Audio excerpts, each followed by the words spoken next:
thank you everyone for joining me today on this presentation, everything you want to know about trans people but were afraid to ask. We're about to conclude Pride Month this weekend, and so this is basically the story of the past 6 months of my life, but as you'll see, it dates farther beyond that. So, my name is Emily. Many of you know me from my previous name, which, if you know it, keep it a secret. It's your secret to keep because that is now considered a dead name. I transitioned on the 1st of January 2019, and I'm here to tell you a little bit about my story and why I went through all these drastic changes and how happy I am to work at a company that supports me and why that's so important. So to start things off, this is our flag. You'll see that it has pink and blue to represent the colors associated with gender. And the white strip in the middle represents non-binary people because gender is a spectrum. And we're going to I'll be talking about that in a little bit. There we go. So a little bit about myself. This is what I used to look like. Many of you probably recognize me from there. But honestly, when I look at that picture, I feel like I'm looking at a stranger. I certainly don't feel like I'm looking at a person that I even used to consider myself. And at best, it was almost like a disguise I was putting on to confront the world because I was deeply, deeply not happy with how I looked and how I felt on the inside. And that's what basically convinced me that I wanted to transition. So there were a lot of things that made me realize that I was trans. As it turns out, this is a long journey. And the biggest thing is I just absolutely hated having facial hair. If you ever saw me with a beard beforehand, it was out of pure laziness. I absolutely hated having any sort of facial hair or body hair. I had a lot of this led to a lot of low self-esteem issues and insecurity. I also was never really somebody who adhered much to gender roles. Not that many people do, but it was particularly giving me a lot of anxiety. I also had a lot of discomfort just wearing clothing. I hated going clothes shopping. I never really put too much effort into style, and it took me a long time to figure out why that was the case. There's a lot of anxiety that goes along with this, and this is a common experience that a lot of trans people go through. Is we basically do this because we are fundamentally upset and have what's called gender dysphoria, which is basically a constant feeling of anxiety where the best I can describe it is basically how you feel doesn't match the way you present.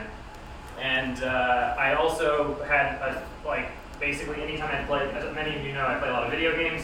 Every time I play a video game, I play as a female character. I would always joke and be like, oh yeah, it's because they're hot, it's because I want to look at their ass or something like that. But in reality, it's because that's how I saw myself. This is basically what I chose to basically represent myself in a virtual game. And this is one of my favorite characters that I would play as in the popular game League of Legends. So the gender spectrum. Now, when I was in high school, I learned about sexuality as a spectrum, and that completely blew my mind. I always sort of thought, okay, well, there's gay people and then there's straight people. I didn't even apparently acknowledge that bisexual people existed. It took me, when I saw that presentation in high school, it really opened my mind up to the idea that we live on our sexuality is a spectrum. Nobody is 100% one or the other, and oftentimes we find ourselves essentially gravitating towards whatever role appeals to us most, but everyone across the spectrum is different in their own way, essentially. And the gender spectrum is very much the same way.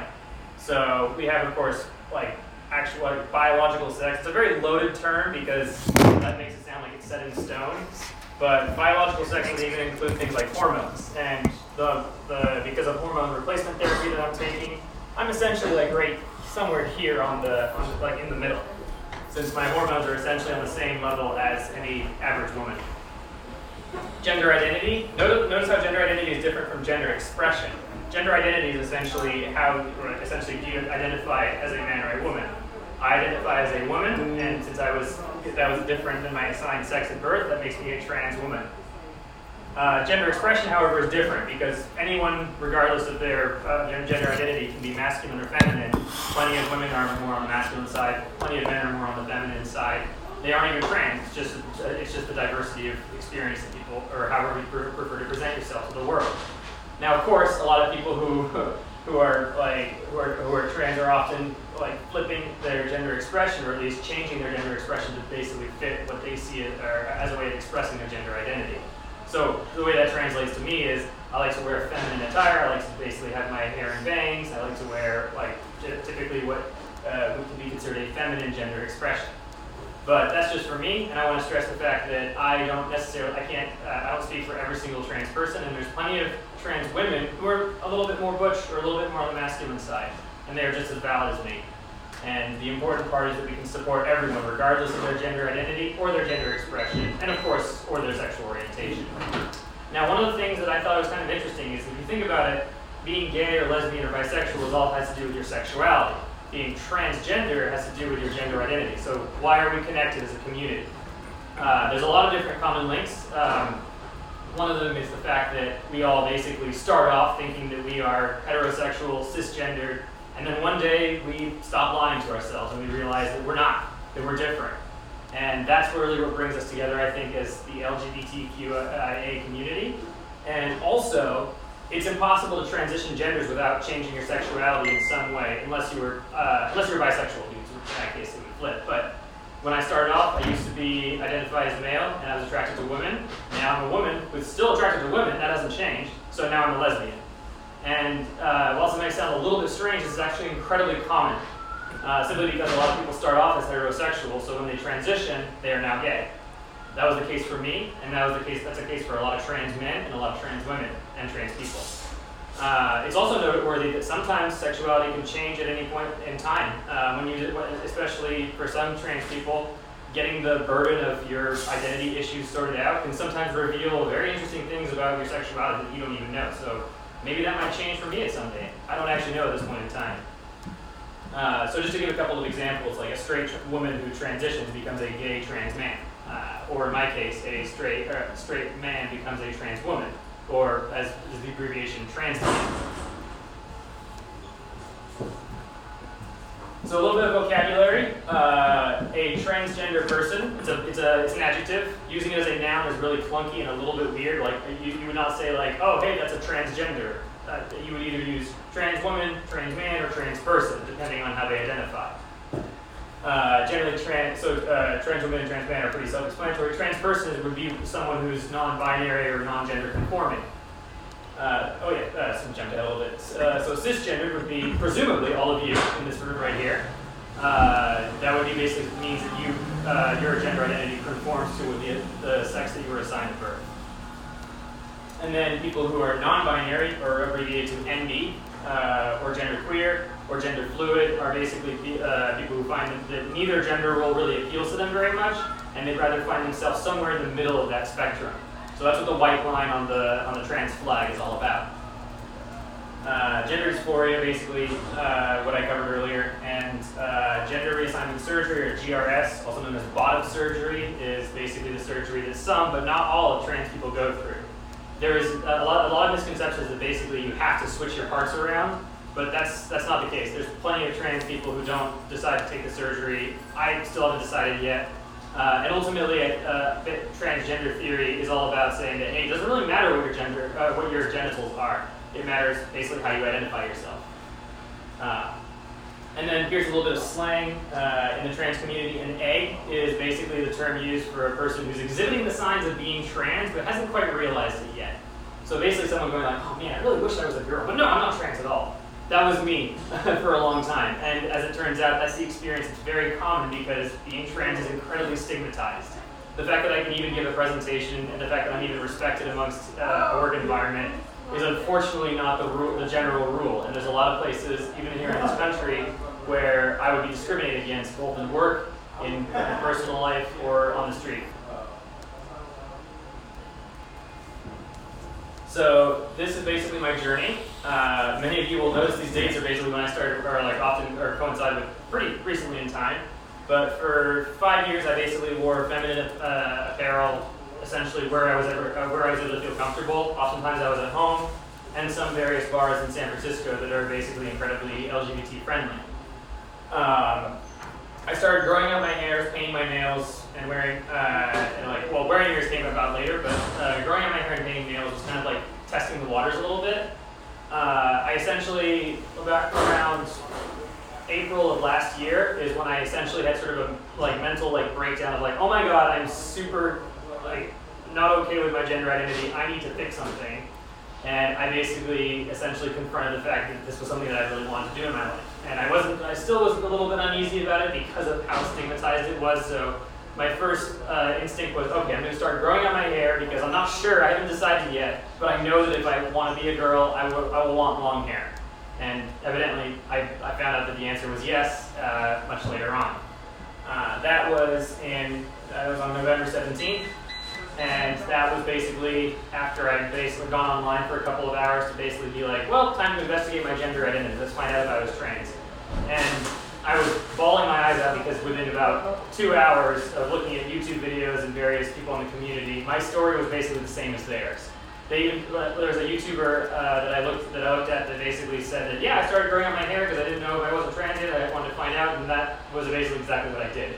So I felt an immediate camaraderie with some of these people, as well as validation to realize that I'm not alone. I'm not the only one going through this, and that what I'm experiencing is actually perfectly valid. And so on that date, I basically decided, okay, I want to transition, and I started making the necessary steps to do so. Like about a month later, I started taking spironolactone and estradiol. These are basically used for trans women. Trans men, of course, have the reverse. These are two medications that one of them lowers my testosterone levels, and the other one raises my estrogen levels. This leads to a lot of interesting body changing effects. Some of them are a little bit more visible than others.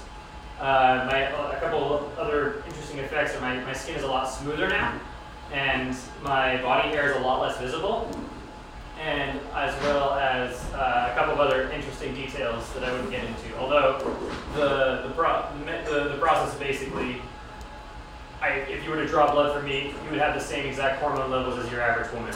And every single one of our bodies has the ability to essentially respond to hormones regardless of your gender. And it goes to show basically how malleable our bodies really are, and how essentially that this is just me fixing some things in my body. It doesn't change who I am as a person. All it does is switch the things I don't like about myself, mostly anything masculine about it. And of course, for trans men or people who are non-binary, some may or may not take HRT, as it's commonly referred to. For trans men, it's usually it's the reverse, where they'll inject testosterone and lower their estrogen levels.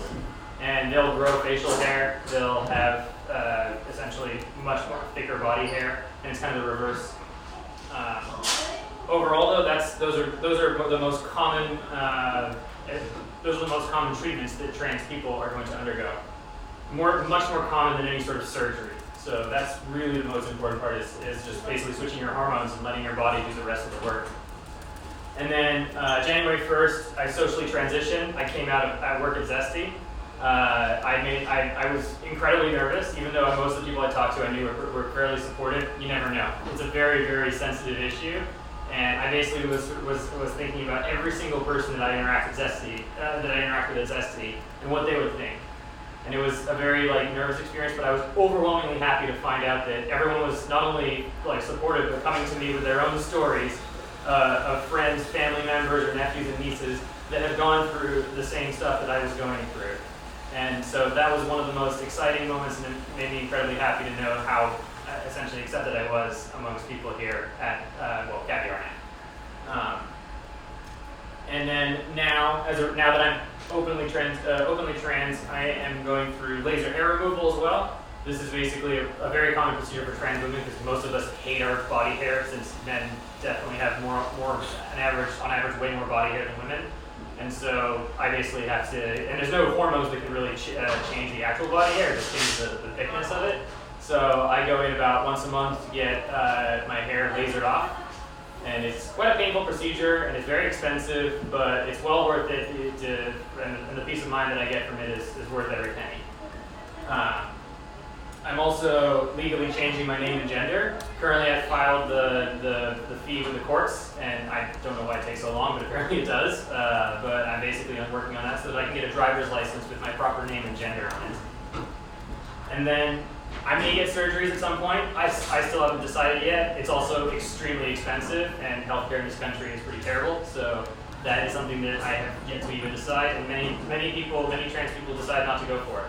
Ultimately, it doesn't matter too much for anyone's daily life, and it's really only a matter if you're essentially dating a trans person. But that's a whole other can of worms altogether. So here are the basic do's and don'ts of how to interact with a trans person. If you're at all wondering what to call them, just ask them what their preferred pronouns are. It's the easiest and the most respectful way to do it.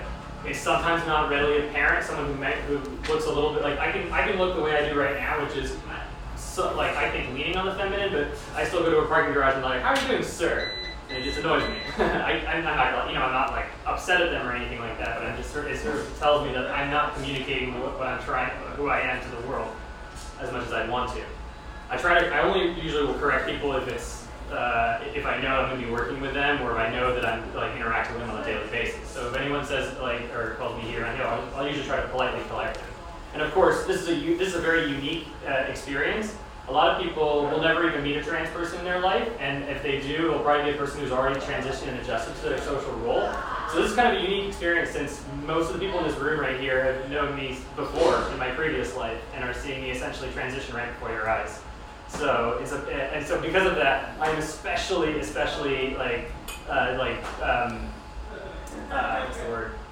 Like not upset if I get misgendered, because I totally understand. It's a lot to ask of people to essentially remember someone and try to sort of switch their pronouns around. I was working at Dusty for years before this happened, so a lot of you know me for quite a bit of time. In fact, one of you can train.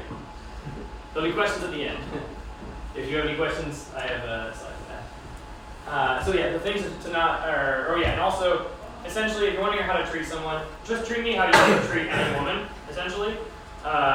If you're making a comment that you wouldn't really make around the girls, then don't make it to me. I am not one of the boys. I don't like someone going, hey, what's going on? Like, dude is fairly androgynous, but like, hey, bro, what's going on is not something I usually respond very well to.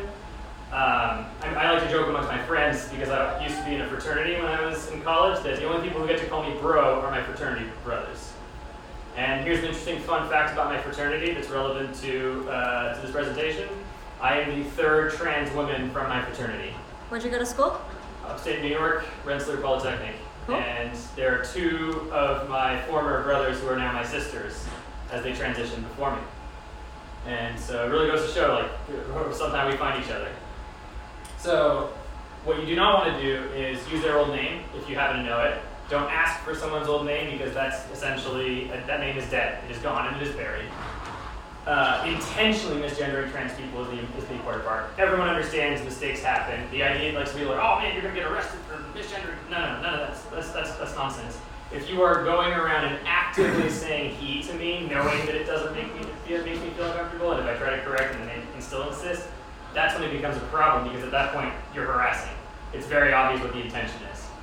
No one here has done that, and no one, I don't think, is going to do that, so I just want to make it clear that, like, if you accidentally slip up, don't worry about it. I completely understand, and this is a very unique situation. This is a common thing is a lot of people will ask about genitals. Don't do that to anyone. Of trans people, but because ours is kind of a mystery, a lot of people like to ask really nosy questions. And for a lot of us, we don't really like our genitals very much, or at least we don't want to focus on them too much. And I find that a lot of society, especially when it represents trans people in the media, that's all they ask about is like, so what's going on down there? And it's just incredibly intrusive and inappropriate. Implying that trans people are disgusting or perverted. These are basically stereotypes. Trans people used to be called transsexuals because it's a sexual thing. That's been debunked. It's not at all, it has nothing to do with sexuality. It has to do with basically your sense of gender identity. And so any sort of like implication that trans people are somehow disgusting or perverted is just essentially bringing up negative stereotypes that are essentially no longer valid. And don't tell a trans person that they should act more or less feminine or masculine. However they're acting is however they feel comfortable with. And there's already enough people policing genders of cisgender people. We don't need it for anyone who's trans. And if someone may identify as female but look a little bit more on the masculine side, maybe it's their second month on hormones and they're still working on things. So if you try to remind them of their male, they might feel incredibly insecure about it. And that's why a lot of people are just like, oh, we can't let people you have to look a certain way in order to get into a bathroom. None of that stuff takes into account that this is a 2-year-long journey to get at least the hormones effects. And so during that process, I kind of look in the middle. I look fairly androgynous, or it's hard to tell, or something. I get a lot of people who call me sir or miss at random almost at this point in time. Eventually that'll keep changing, but that's why it's important to respect everyone, even if they might not quite conform to masculinity or femininity. And those are only gender expressions, not gender identity. The use of the terms tranny, shemale, and trap, these are basically slurs, completely unacceptable to use. They all harken back to a time when trans people were not able to be as open as we are now. Notice how a lot of them focus on trans women, because a lot of people don't even realize that trans men exist, and they are just as important, and they don't get seen as much in the highlight. They aren't seen as much in the spotlight, but they are just as important. And the other important thing is implying things about someone's sexuality because they are dating a trans person. This is a huge problem. Less so for people who are trans lesbian, but more for people who are straight trans women. For whatever reason, guys tend to be very scared of being called gay if they sleep with a trans woman. But a guy sleeping with a trans woman that's a heterosexual couple. There's nothing gay about that. Not that there's anything wrong with that. That's a huge issue that makes a lot of people feel very uncomfortable with their own attraction to transgender people, and sometimes that can have deadly consequences, as I'll talk about in a later slide. So that's why it's so important don't stigmatize the people who sleep with transgender people, because that's not they essentially, or a man is not gay for sleeping with a trans woman, and vice versa for trans men. So, about those harmful stereotypes. The trans people are disgusting stereotype is the most pernicious and the longest lasting one. My first exposure to it was Ace Ventura. Anyone see the movie? Basically, the villain is a trans woman in that movie. Sorry, spoilers.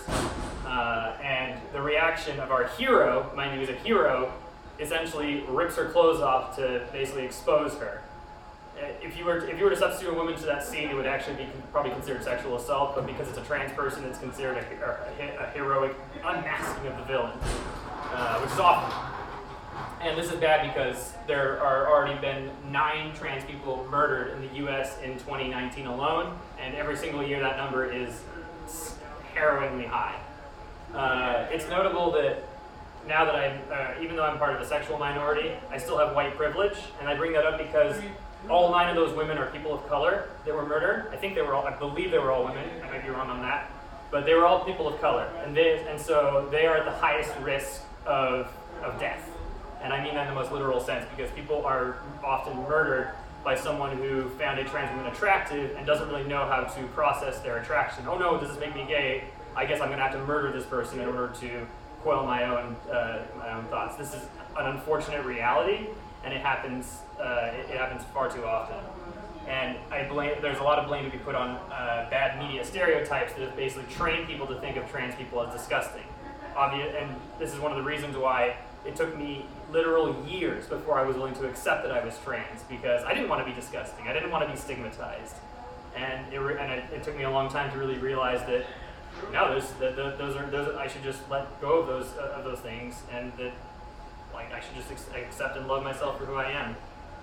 And notably in 2014, the governor of California was the first state in the U.S. to ban the trans and gay panic defense. So in a court of law, if someone murdered a trans person, they could actually get acquitted, and this has happened plenty of times, by saying, hey, well, I didn't know that they were trans, and so I was scared, and that's why I murdered them. And this was considered an acceptable legal argument until, 2014 for the state of California. But this is still a legal argument that's being made to this day in America, let alone in other countries that don't have as much acceptance for trans people, or LGBT people in general. This is a problem that also affects people who are gay, bisexual, or lesbian just as much. And the last stereotype that I have over here is this is from Zoolander. This is basically stereotyping non-binary people as somehow alien or robotic, which is a common stereotype. I don't know why they thought that taking away eyebrows would make them seem less gendered, but it reinforces the idea that people who are non-binary are somehow less than human, which is a problematic stereotype. And it's one of the few stereotypes that non-binary people even have, because most people don't even know that non-binary people exist. So I just wanted to sort of nip that one as well. Another one is that trans people are somehow traps or deceptive. This is a common term that's very derogatory. A lot of people don't even realize why this one is particularly derogatory. The idea that that someone would be, this basically talks, it pushes the narrative that trans people are trying to trick someone into sleeping with them. Ultimately, it's essentially not acknowledging the person's gender identity. Someone who is a trans woman is not trying to trick men into sleeping with them. She's just expressing her gender identity. She's a woman.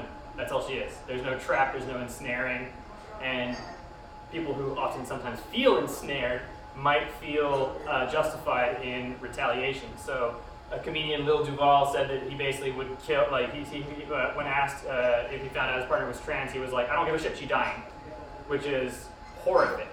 And the fact that a comedian feels cavalier enough to just say that out loud and feel confident saying that shows exactly the problems with how trans people are treated in our society. And it's also noteworthy that when I went online, a lot of the people who are even on, not like people who are really like who are transphobic by nature, but a lot of people who are supposedly politically progressive were defending him and saying, "Hey, he can do this. Is a totally fair standard. I would do the same thing." So this is a really problematic stereotype that still pervades a lot of people to this day. This over here is a trans woman by the name of Natalie Wynn. She was one of the many trans YouTubers that I looked up when I was basically going through my essentially crisis of identity.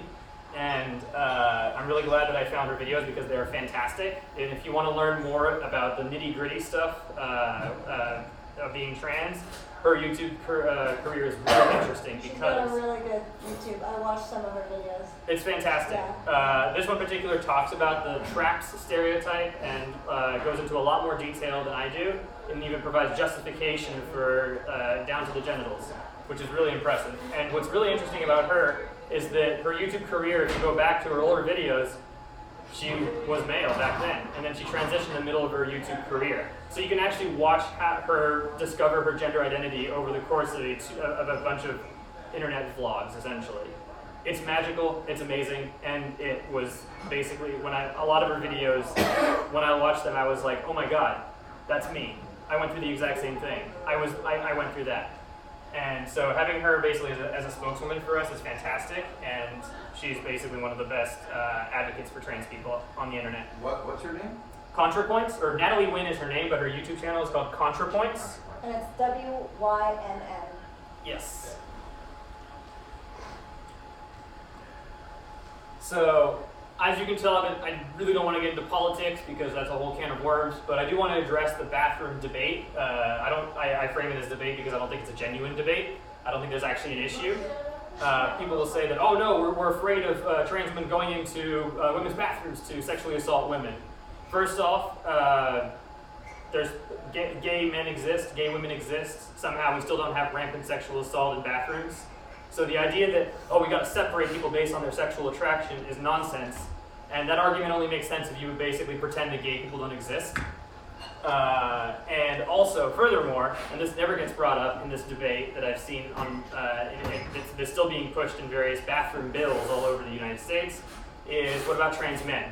So here's a pretty funny comic where essentially a trans man is required to go into a female bathroom because that's the archaic law that they're essentially using, is you have to use the bathroom of the gender that corresponds with your birth certificate. So essentially, by requiring people to essentially go into the bathroom, you're requiring trans men to go into a women's bathroom. So congratulations, you played yourself, essentially, to those various lawmakers attempting to try. Of course, their defense is they just don't even acknowledge that trans men exist and only focus on trans women and see us as a threat. Also, and for what it's worth, I've gone into basically women's bathrooms in about half of our clients' offices. Most of them will have a giant sign that says, we respect gender identity of all people, and that kind of stuff makes me feel incredibly comfortable. I always try to introduce myself to the OMs just so they know, hey, hi, I'm Emily. It makes it pretty clear right from the get-go what my gender identity is, so that way there's no confusion. But I haven't had a single issue with any single one of our clients or any of the bathrooms I've ever been into. The best, of course, is what we got here, which is non-gendered bathrooms. So I don't have to even stress about it. I can just walk in and feel comfortable. This is also a much better solution overall for non-binary people, because for a non-binary person, the bathroom situation is just like picking the lesser of two evils. You don't want either one. So ultimately, I hope that the people realize that more and more. And I want to give a warning because this next slide does contain some graphic language and suicidal thoughts, but I wanted to basically talk a little bit about the risks that we face when we come out. I am extremely lucky. I was able to come out to my family. Both of them, at least my nuclear family, was 100% accepting of me. And I was about 99% sure that they were. But 99%. That 1% basically made me so scared that it took me a long time to even come out to my family. And I made sure to basically get myself my own place in my own apartment before I came out with all this stuff, just in case. I wasn't about to risk anything. But unfortunately, there's a lot of people who don't have that privilege, or who have family members who aren't so nice, or have workplaces that are not so nice. And I'm glad that Zesty has been incredibly accepting of me. I worked at a summer camp job beforehand where they did in fact fire someone for being trans. And I worked in the teaching environment, which is not a very trans-friendly environment. So that was one of the reasons why I left being a teacher, because I didn't think that I was going to be able to transition if I stayed there. But here is an example of someone I blanked out the name, but this is basically on a message board for trans people to get together and share fun little relatable stories about each other. These are things that we see, unfortunately, on a daily basis. Essentially, a father telling his own trans daughter that if you ever show up here as a woman and influence my children, I will push you to the ground and tear your fucking face apart. So this is what we risk, and this is why it's so dangerous. A lot of people get disowned by their parents and don't know what to do.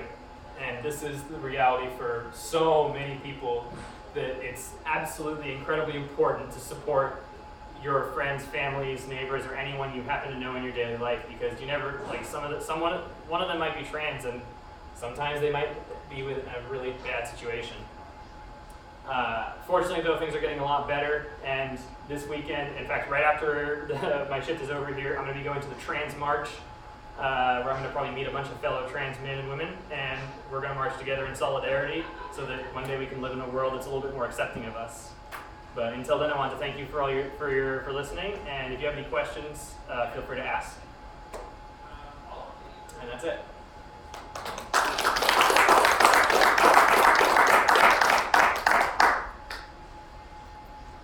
Yeah, thank you all for coming. Thank you. Any questions? Any questions? Yeah, sure. Cool. Thank you. All right. Thank you. Does anybody need a ride to Fisher's Grove? I do. Yep, okay, let's do it. Yeah, right.